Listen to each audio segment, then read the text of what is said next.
berita wilayah ke RTM Sabah bersama Kostatin Pahlawan. Kostatin, teruskan. Terima kasih Zara dan salam sejahtera. Seramai 179 terdiri daripada 25 pegawai dan 154 anggota Tentera Laut Diraja Malaysia TLDM KD LQ yang tiba dari Busan, Korea menjalani saringan COVID-19 ketika berlabuh di Tambatan Pangkalan Kota Kinabalu TPKK Sepanggar hari ini. Pemeriksaan dijalankan oleh petugas Hospital Angkatan Tentera Wilayah Kota Kinabalu dengan bantuan Kementerian Kesihatan. Dalam kenyataan media Markas Pemerintahan Armada Barat TLDM Lumut Perak, langkah itu diambil demi menjamin keselamatan berikutan wabak tersebut yang kini menular. Semua sampel dihantar ke Hospital Queen Elizabeth HQE Kota Kinabalu dengan keputusan ujian mengambil masa sehingga 12 jam. Dalam tempoh itu, semua warga KD LQ akan dikuarantin dalam kapal. Sekiranya terdapat warga KD LQ yang positif COVID-19 akan dihantar ke HQE untuk dikuarantin untuk rawatan susulan. Manakala bagi kru yang negatif COVID-19 akan terus berlayar pulang ke pangkalan TLDM Lumut sebaik selesai pengisian minyak dan ulang bekal. KD LQ memulakan pelayaran pada 5 Februari dari Tambatan Pangkalan Kota Kinabalu dan berlabuh di jeti Samsung Heavy Industries, Gyeonggi-do, Busan pada 12 Februari lalu. Pencapaian calon sijil pelajaran Malaysia SPM Sabah bagi tahun 2019 mencatat peningkatan dengan grade purata nasional GPN yang dicatatkan bagi tahun 2019 sebanyak 5.38% berbanding 5.4% pada 2018. Seramai 198 calon juga berjaya memperoleh keputusan cemerlang dengan pencapaian A berbanding 152 calon tahun sebelumnya. Keputusan diumumkan Pengarah Jabatan Pendidikan Sabah Dr. Misrin Radin di Dewan Sekolah Menengah Kebangsaan SMK St. Michael, Pinampang. Sementara itu, 26 daripada 58 mata pelajaran yang diduduki mencapai peratusan lulus 100%.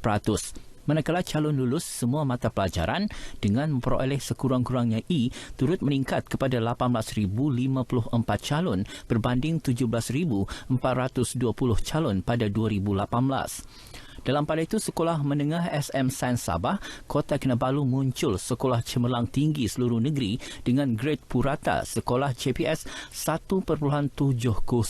Diikuti SMK St. Michael Pinampang dengan CPS 2.23 dan dua sekolah agama iaitu SMK Agama Kota Kinabalu 2.51 dan SMK Agama Tun Ahmad Shah Kota Kinabalu dengan CPS 2.52.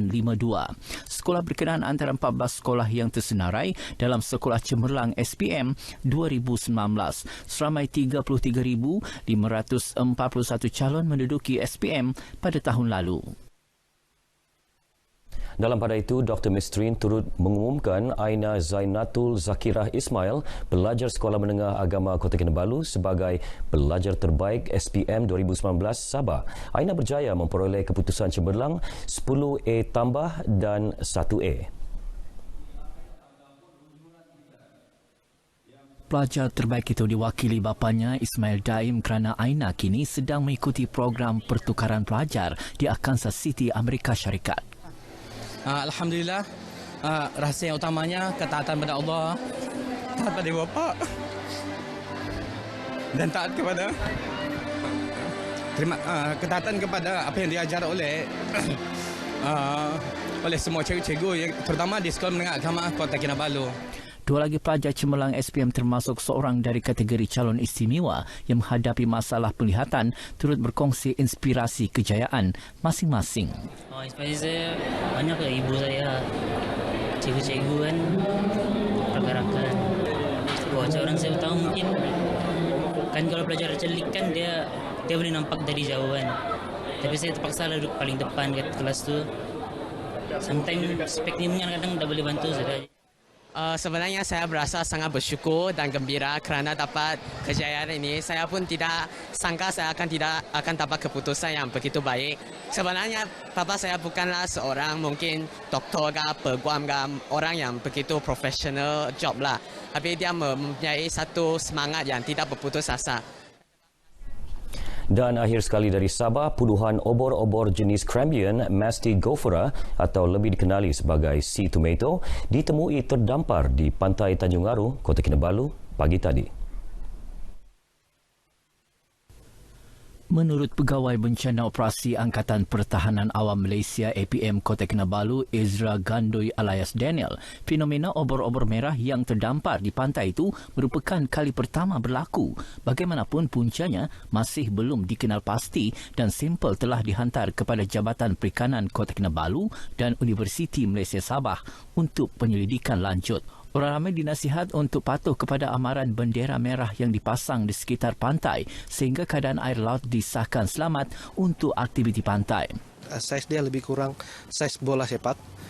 Saya difahamkan bahwa obor-obor ni walaupun dia terdampar di tepi pantai dan mati, dia masih boleh menyengat. Dan dia punya kesan tu kalau terkena sengatan bergantung kepada antibody seseorang lah. Kalau orang itu mempunyai alahan, so kesan dia lebih teruk lah. Beliau menyatakan demikian kepada RTM ketika ditemui di pantai Tanjung Aru, Kota Kinabalu. Sekian paparan berita dari Sabah petang ini bersama saya Konstantin Palawan. Kembali bersama Zera di Angkasa Puri. Silakan.